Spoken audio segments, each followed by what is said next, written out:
ऐसा स्वर्ग हम 100 बार ठुकरा देंगे जहां पर बाबा साहब नहीं होंगे।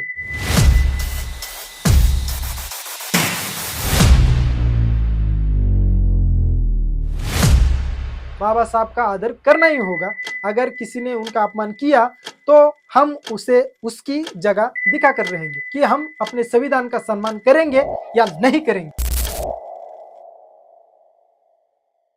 हमारे देश के गृह मंत्री अमित शाह ने संसद में यह कहा, आजकल अंबेडकर अंबेडकर अंबेडकर फैशन बन गया है।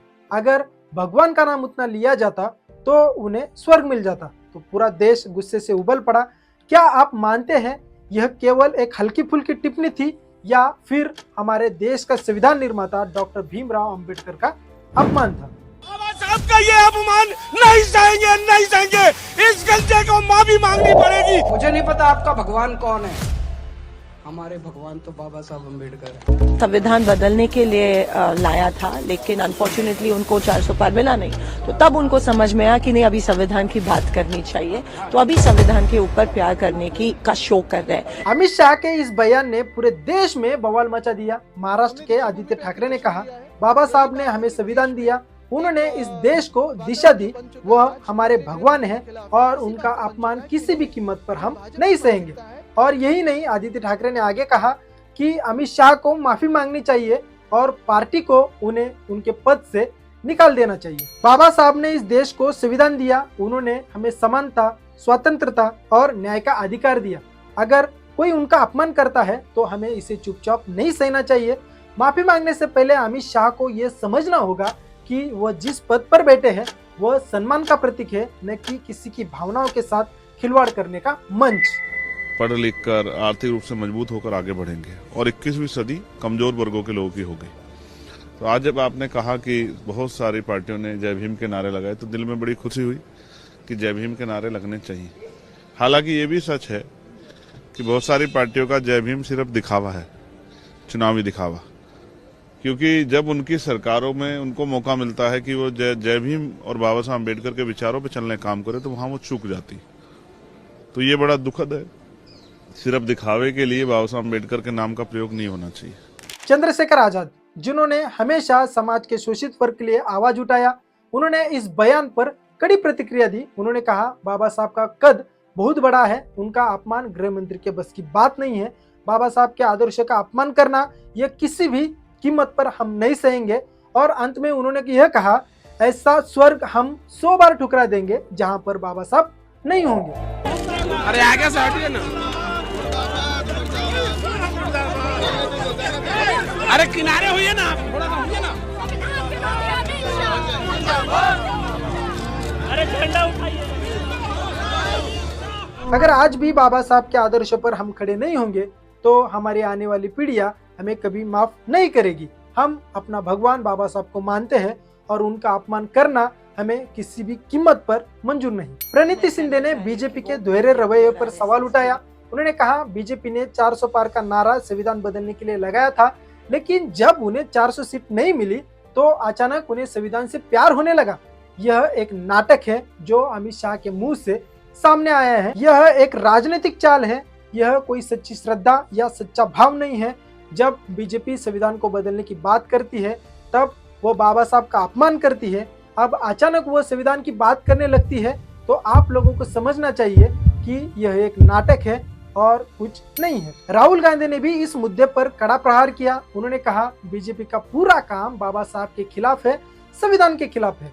राहुल गांधी का कहना था कि बीजेपी की नीतियां और उनके बयानों से साफ होता है कि उनकी प्राथमिकता संविधान और बाबा साहब के आदर्श का नकार करना है। यह कोई पहली बार नहीं है कि बीजेपी ने बाबा साहब और संविधान का अपमान किया हो। यह पार्टी लगातार संविधान का विरोध करती आई है। यह एक साजिश है जो अब हर नागरिक को समझनी होगी। अरविंद केजरीवाल ने भी इस मामले पर कड़ी प्रतिक्रिया दी। उन्होंने कहा, बीजेपी सावरकर को भगवान मानती है, लेकिन क्या हमने कभी सावरकर पर ऐसी टिप्पणी की है? तो आप हमारे भगवान डॉक्टर बाबा साहब अम्बेडकर पर इस तरह से कैसे बोल सकते हो? हम इसका बदला जरूर लेंगे। महाराष्ट्र में प्रकाश अम्बेडकर ने मुंबई में निषेध प्रदर्शन किया। उन्होंने साफ तौर पर कहा, अब कोई भी क्यों ना हो, बाबा साहब का आदर करना ही होगा। अगर किसी ने उनका अपमान किया तो हम उसे उसकी जगह दिखा कर रहेंगे। हम बाबा साहब के आदर्शों को न केवल मानते हैं बल्कि उनकी रक्षा भी करेंगे। अगर कोई उनका अपमान करता है तो हम उसे उसकी असली जगह दिखा देंगे। क्या आपको वो घटना याद है जब महाराष्ट्र के विधायक जितेंद्र आव्हाड ने गलती से बाबा साहब की फोटो फाड़ दी थी, लेकिन तुरंत ही उन्होंने अपनी गलती को स्वीकार किया और कहा मुझसे गलती हुई है, मैं बाबा साहब के सामने झुककर माफी मांगता हूँ। क्या यही आदर्श नहीं है? मुझे अपनी गलती का एहसास हुआ है, मैंने बाबा साहब को बाप माना है और उन्हें सम्मान देना मेरी जिम्मेदारी है। मैं उनके सामने झुककर माफी मांगता हूँ। जिस तरह से जितेंद्र आव्हाड ने तुरंत वीडियो पोस्ट करके माफी मांगी थी, उन्होंने कहा कि बाबा साहब संविधान निर्माता है, उनका मान सम्मान करना मेरी जिम्मेदारी है। उस तरह से अमित शाह माफी क्यों नहीं मांगते हैं? अमित शाह खुद को बड़ा समझने लगे हैं या बाबा साहब को छोटा समझने लगे हैं, ये वही जानते हैं। अमित शाह ने अपने बयान पर सफाई दी और पत्रकारों से कहा, मैं उस पार्टी से आता हूँ जो सपने में भी बाबा साहब का अपमान नहीं कर सकती। लेकिन क्या ये सिर्फ शब्दों का खेल है? क्या अमित शाह इस बात को समझते भी है कि उनके शब्दों का क्या असर होता है? लेकिन जब बीजेपी के सांसद 400 पार का नारा लगा रहे थे, संविधान बदलने की बात कर रहे थे, क्या ये बाबा साहब का अपमान नहीं है? क्या ये संविधान का अपमान नहीं है?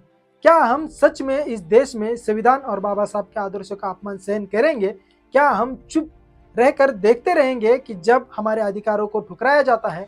क्या हम ये स्वीकार करेंगे कि हमारे देश में बैठे नेता हमारे महान संविधान निर्माता का अपमान करें? देश में हो रही घटनाओं को देखकर ऐसा लग रहा है कि बाबा साहब का अपमान करके लोग खुद को फेमस करने की कोशिश कर रहे हैं। हर कोई आता है, बाबा साहब का अपमान करता है, मीडिया पर खबर बनती है, फिर वह माफी मांगता है और वो व्यक्ति देश भर में प्रसिद्ध हो जाता है। ये कब खत्म होगा? ये खत्म होगा जब हम जाग जाएंगे।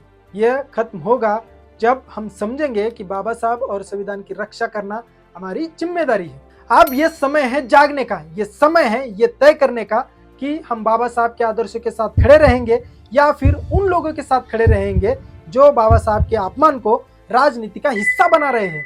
यह समय है ये तय करने का कि हम अपने संविधान का सम्मान करेंगे या नहीं करेंगे। अब यह आप पर निर्भर है, क्या बाबा साहब के सम्मान के लिए खड़े होंगे? क्या आप संविधान के लिए खड़े होंगे? ये समय है, अभी नहीं तो कभी नहीं। अब ये हमारी जिम्मेदारी बन चुकी है कि हम बाबा साहब के आदर्शों की रक्षा करेंगे, हम संविधान की रक्षा करेंगे, हम ये तय करेंगे कि ये देश किसके हाथ में देना है।